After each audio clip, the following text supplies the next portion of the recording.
मतलब कोई भी मुसलमान सुअर का गोश्त नहीं खा सकता, वो उसके लिए हराम है। ये चीज इतनी कॉमन है कि ये सबको पता है, किसी को बताने की जरूरत नहीं। हालांकि अगर उनसे पूछा जाए कि आखिर क्यों इस्लाम में पोर्क हराम है, तो शायद 100 में 1 या 2 लोग इस सवाल का जवाब दे पाए। ऐसे में अस्सलामुअलैकुम गाइज, आपका स्वागत है मेरे यूट्यूब चैनल पर। गाइज आज की वीडियो इंटरेस्टिंग भी है, इंफॉर्मेटिव भी है, जिस पर रिएक्शन दूंगी। उसका टाइटल है the scientific explanations behind the prohibitions of pork in इस्लाम।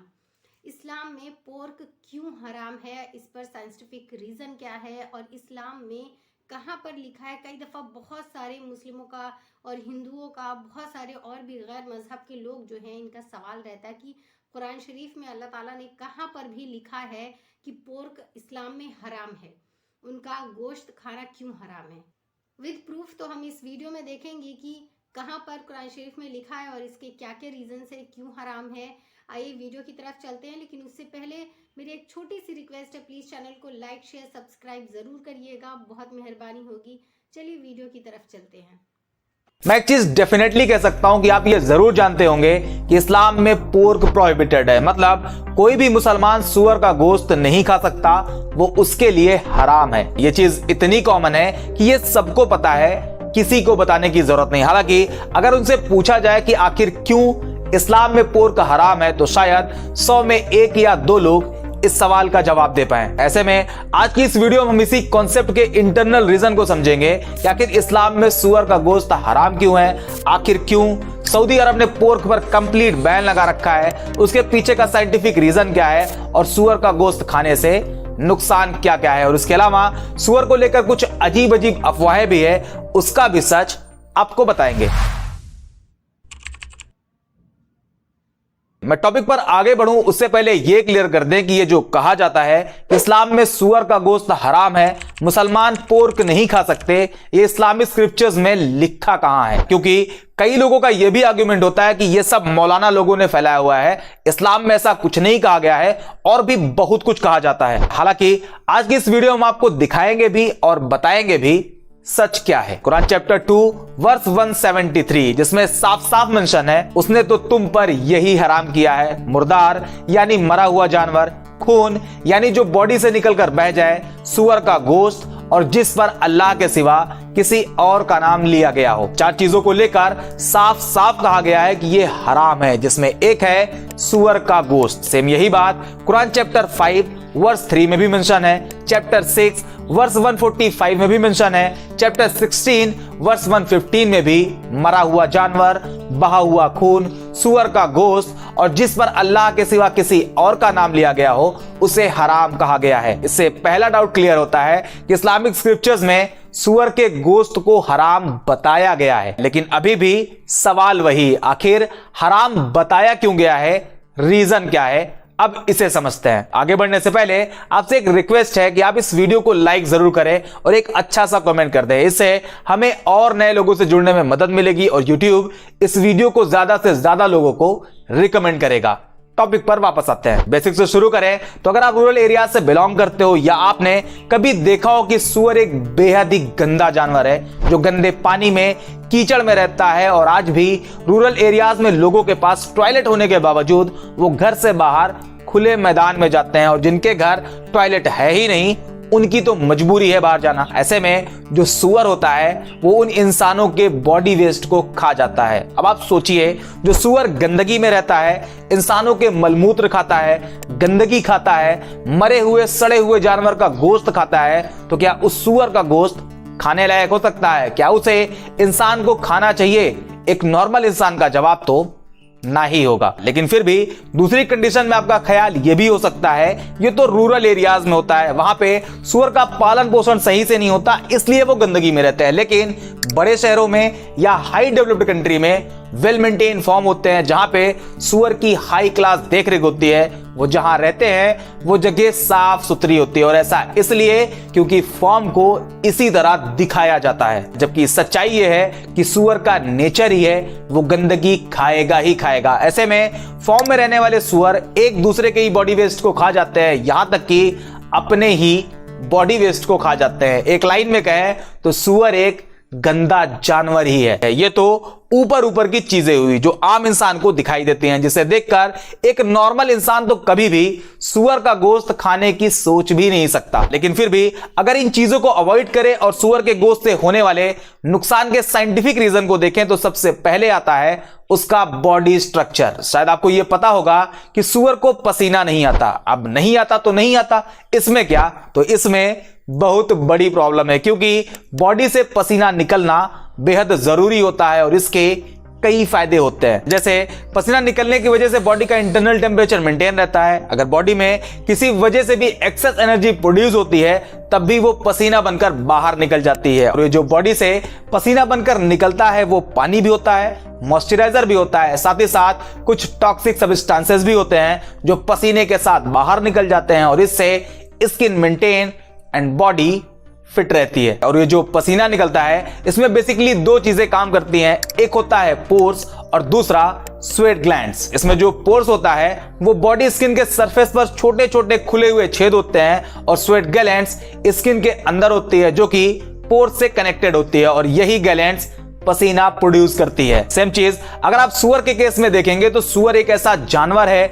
जिसमें पोर्स और स्वेट ग्लैंड्स काफी कम होती है। कम होने की वजह से इन्हें पसीना नहीं आता और जब इन्हें पसीना नहीं आता तो बॉडी के अंदर मौजूद टॉक्सिक सब्सटेंसेस सुअर की बॉडी से बाहर ही नहीं निकल पाते। इसके अलावा जब इन्हें पसीना नहीं आता तो इनका बॉडी टेम्परेचर मेंटेन नहीं रहता और यही वजह है कि सुअर अपने उसी बॉडी टेम्परेचर को मेंटेन रखने के लिए गंदे पानी में, नाले में डूबा रहता है, यहां तक कि कीचड़ में घुसा रहता है। दूसरे नंबर पे आता है फैट एंड कोलेस्ट्रॉल। और इन दोनों फैक्टर को अगर मैं आपको एक एक लाइन में समझाऊं तो कोलेस्ट्रॉल एक स्पेशल टाइप का लिपिड होता है जो ऑलरेडी इंसान की बॉडी में मौजूद होता है, जो कि फूड से ही आता है और यह बॉडी के लिए जरूरी भी है। लेकिन अगर इसकी क्वांटिटी बढ़ जाए तो यह बेहद खतरनाक भी है। कैसे? अभी आगे आपको बताएंगे। दूसरा है फैट। यह भी हमारी बॉडी के लिए जरूरी है लेकिन इसे भी ज्यादा कंज्यूम करना हेल्थ प्रॉब्लम क्रिएट कर सकता है। दोनों को कंबाइन करके देखें तो हाई कोलेस्ट्रॉल और ज्यादा फैट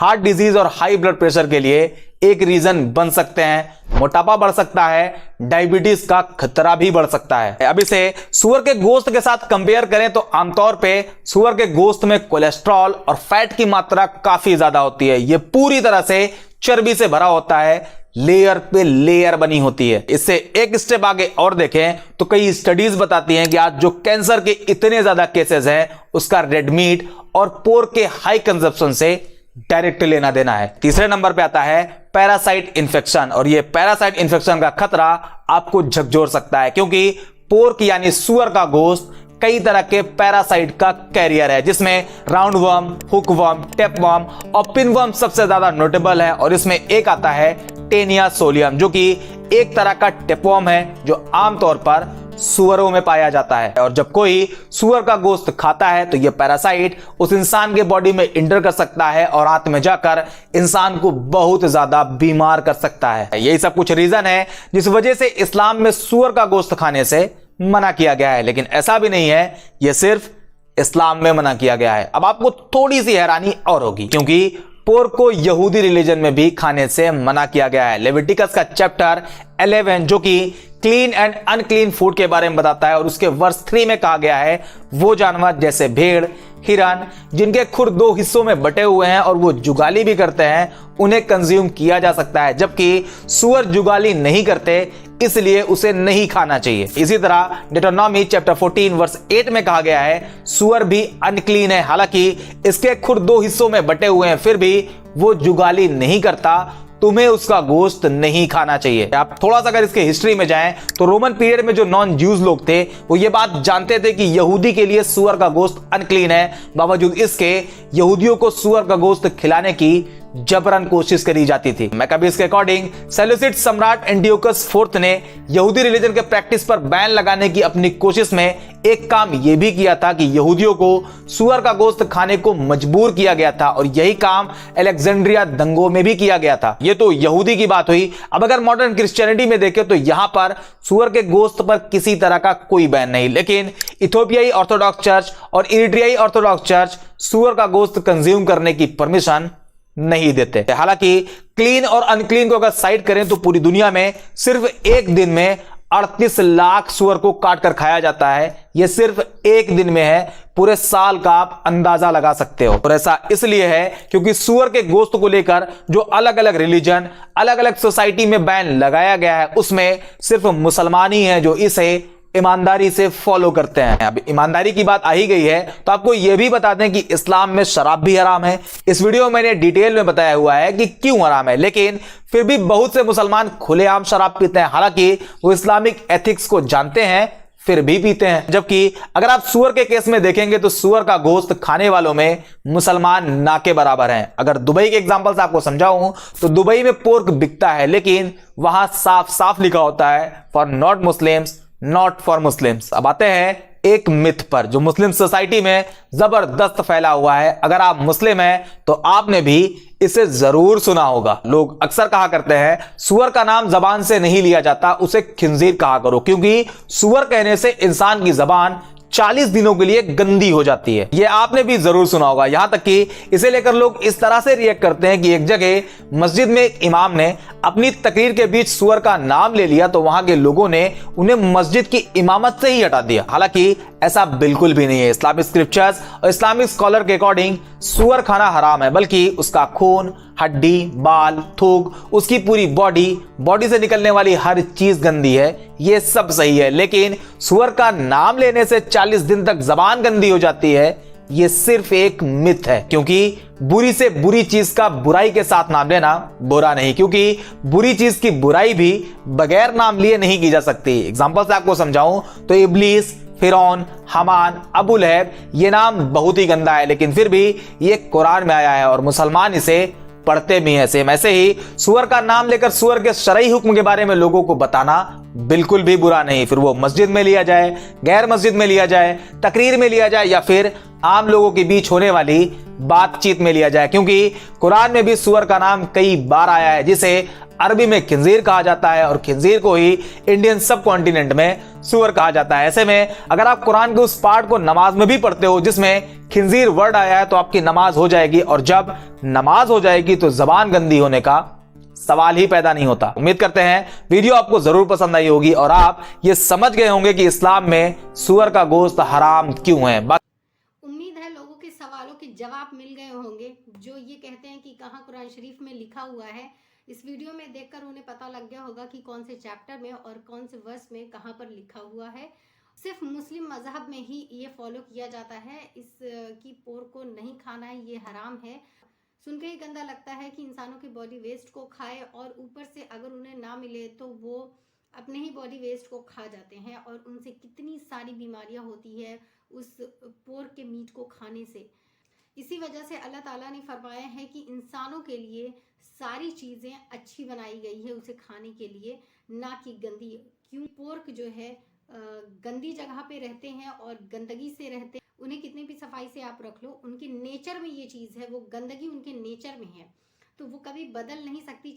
आप चाहें तो उन्हें कितने भी वेल मेंटेन फार्म हाउस में रख लें, लेकिन वो जब भी करेंगे तो वो गंदगी ही करेंगे, और जब भी रहेंगे तो वो किसी कीचड़ में, कहीं गंदगी वाले पानी में रहेंगे। साफ जगह वो कभी नहीं रह सकते हैं। इसलिए अल्लाह ताला ने कुरान शरीफ में ये चीज़ लिखा हुआ है, इसलिए मुसलमानों के लिए बैन है और ऊपर से हर मजहब में बैन है। उम्मीद है वीडियो बहुत अच्छी लगी होगी। अल्लाह रब्बुल इज़्ज़त हमें इस्लाम के नक्श कदम पर चलने की हिदायत दे, आमीन। नमाज और तिलावत की तौफीक अता फरमाए। मिलते हैं किसी एक ऐसी वीडियो के साथ, तब तक के लिए इजाज़त दीजिए। अल्लाह हाफिज़।